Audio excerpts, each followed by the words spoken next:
Vamos lá. Vou falar de uma coisa que ninguém quer falar nessa face da terra, mas eu preciso falar, porque tem uma mãe que tá comigo aí, com um filho adolescente que tem o diagnóstico de TOD. E agora, Tamires? Geralmente, TOD, ele é um transtorno aí que vem, vamos dizer assim, que ele é o combinado de algo. Então, a criança nunca tem só TOD. Tem TDAH e TOD, autismo e TOD, deficiência intelectual e TOD, transtornos de aprendizagem e TOD. E o que é o TOD, né? O transtorno opositor desafiador. É aquela criança, vamos dizer, no caso dessa mãe, né? É aquele adolescente hiperreativo, hiperexplosivo. Há casos em que ele é extremamente autolesivo, se agride outras pessoas. E aí? E agora? Esse menino é o quê? É um menino que a gente vai deletar da sociedade? Vamos fingir que ele não existe? Vamos fechar nossos olhos? E esse menino está sofrendo discriminação. Se eu te falar que 99% das pessoas que convivem com esse adolescente acham que é manha, que é birra, sendo que a pessoa tem um diagnóstico. Olha que extremamente grave isso. Eu acho que quem me conhece sabe que eu sou uma profissional extremamente passiva, principalmente nas redes sociais. Mas há momentos que nós profissionais nos cabe nos colocar em lugar de fala, principalmente junto com as mães. Porque que mãe não passa aí no período de pré-diagnóstico de uma criança? Ah, é coisa da sua cabeça. Ah, esse menino é assim mesmo, ele é mal educado. Ah, você que não dá limite. Ah, ele é assim por sua culpa, porque você dá tudo o que ele quer. Que mãe não passa por isso, hein? E você acha que isso não gera um sofrimento? Porque eu acredito que deve ser um sofrimento horrível. Eu falo como uma profissional que tem especialização em TOD. Eu atendo crianças com TOD. Já teve momentos em que crianças com TOD reagiram de forma explosiva comigo. Mas eu tenho uma formação e eu sei que esse adolescente, essa criança precisa de uma intervenção para ser trabalhado o controle inibitório. Só que também as pessoas que vivem com esse adolescente, elas precisam ter uma psicoeducação, porque como isso é possível, o que esse adolescente está passando? É uma situação fora de cabimento. Então, assim, essa criança que eu estou falando agora, ela é autista, não é nível 1, ela oscila entre nível 2 e nível 3. É uma criança com deficiência intelectual, com TDAH e com TOD. Então imagina o tanto de rigidez cognitiva que essa criança tem, porque o autismo é extremamente rígido. Imagina o tanto de dificuldade que essa criança tem em ler o ambiente, porque um dos prejuízos do autismo é você entender o que está acontecendo para você conseguir socializar.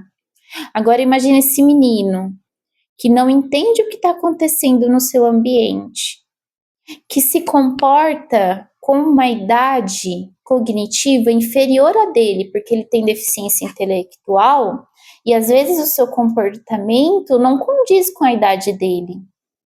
Agora imagina essa criança com TDAH, transtorno de déficit de atenção, e hiperatividade, que é o TDAH combinado.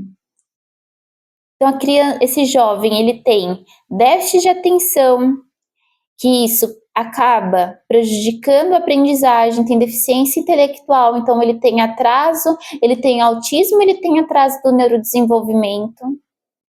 E agora ele tem um diagnóstico fechado por médicos de TOD, transtorno opositor desafiador.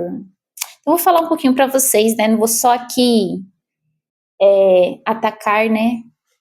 Eu quero falar, né? Porque hoje em dia eu fico pensando tanto de mães que conhecem aí com seus filhos uma criança com TOD, que tem na sala de aula, que geralmente o TOD, ele vem junto com mais alguma coisa, quer dizer, ele vem atrás de alguma coisa, a criança tem TDAH e TOD, autismo e TOD, deficiência intelectual e TOD, não quer dizer que a criança, quando já tem um pré-diagnóstico aí, ela vai ter TOD, mas geralmente o TOD, ele, quando tem associado aí a deficiência intelectual, ela é muito mais difícil de lidar, entendeu? A sobrecarga da mãe que tem um filho com autismo, com deficiência intelectual e TOD é uma sobrecarga de alerta extremo, porque ela não sabe como essa criança vai agir a qualquer situação e a qualquer momento.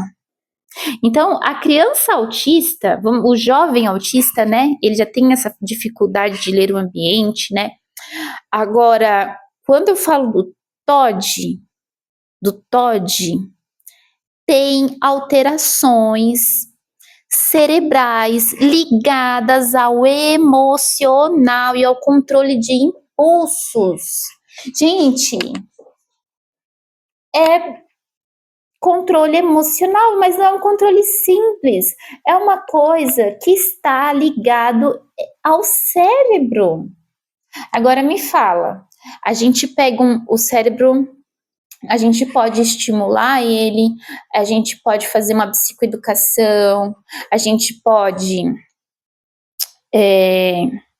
fazer trabalhos de controle inibitório, mas é uma coisa de formiguinha. Agora, essa criança, voltando a essa criança, né, que eu tô saindo fora, né, da situação, essa criança, ela tá sofrendo aí exclusão dos colegas, porque imagina, uma criança que a qualquer momento ela pode te bater, ela não sabe ler, ela não entende o que você fala, se é uma indireta, se é uma sátira, uma criança que tem deficiência intelectual, uma criança que tem, vamos dizer assim, dificuldade de aprendizagem dentro do ambiente escolar, ela se sente inferior e abaixo por não conseguir acompanhar os colegas, ela vai agir no grito, porque ela acha que no grito ela consegue, ela tem problemas de comunicação, porque quem está no espectro tem problemas de comunicação, entende? Então, a agressividade do TOD não quer dizer que ele vive num ambiente agressivo. Os palavrões que o TOD, que a criança que tem TOD fala, não quer dizer que a casa dele é cheia de palavrão. Entende? Isso não quer dizer isso. Não quer dizer que a família é culpada. Hoje em dia, os jovens, os adolescentes estão expostos a palavrões o tempo inteiro na internet, no YouTube, no TikTok. Os youtubers gamers aí, o quanto fala palavrão em cada jogo. Então, assim, a família não é culpada e a família é julgada. Então, vamos voltar aqui, voltando. Tá, me diz, volta. Vamos falar lá sobre os prejuízos cognitivos do TOD, da criança com TOD, né? Então, o nosso cérebro aqui, lembrando que eu sou psicopedagoga, neuropsicopedagoga, então eu tenho lugar de fala para falar como profissional, hein?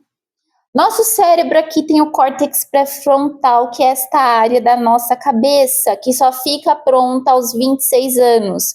Então, quer dizer que ela está em formação.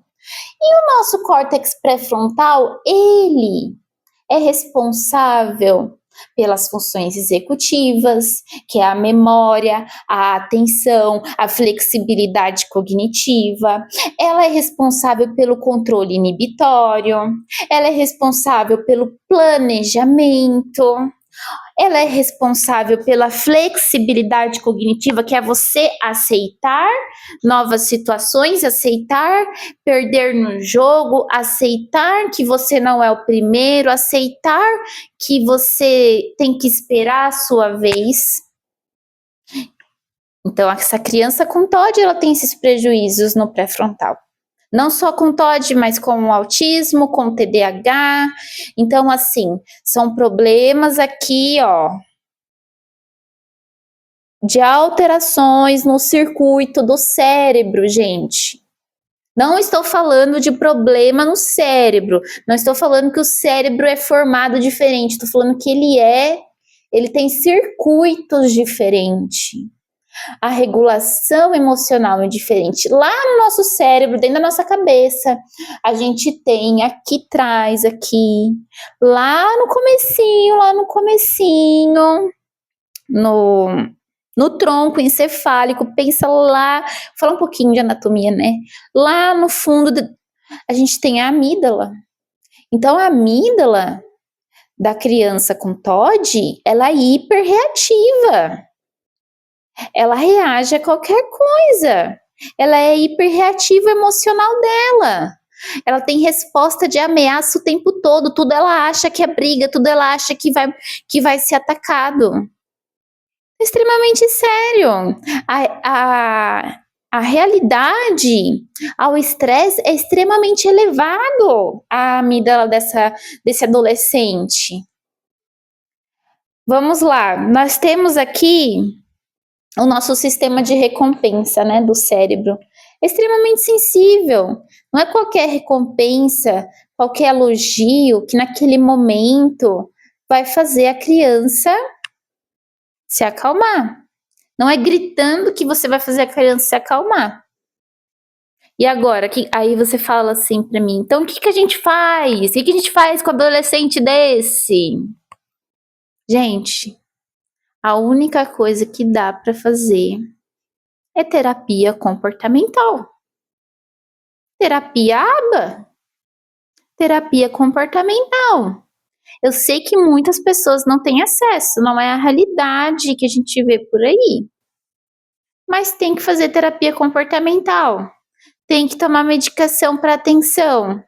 Tem que passar por psicólogo. Crianças com deficiência intelectual e transtorno e TDAH precisam ter acompanhamento psicopedagógico. Elas precisam de apoio na aprendizagem. Elas precisam aprender a ler o ambiente. E ainda assim, elas precisam de suporte. O que é o nível 1, 2 e 3? É o nível de suporte que a pessoa precisa no autismo. Então, uma criança nível 2 e 3, ela precisa de mais suporte que as outras crianças.